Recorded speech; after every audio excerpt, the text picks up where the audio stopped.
Hey, I'm Kay from Pika. This is Pika Plugins, the official Claude Code plugin from our team. Let's install it.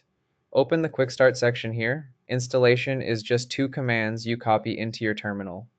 First, Claude Plugin Marketplace, add Pika Labs/Pika Plugins, then Claude Plugin install Pika at Pika Plugins, restart Claude Code, and the slash commands are immediately ready to go.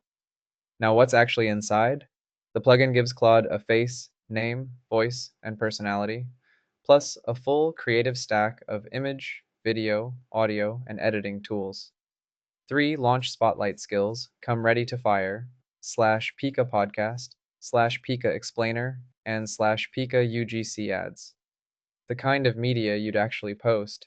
Behind those skills are 42 atomic media tools: image generation, video, voice cloning, lip sync, music, captions. Same pipeline making this video right now. Everything is powered by pika.art and our MCP server at mcp.pika.me. One auth flow, every tool inside Claude.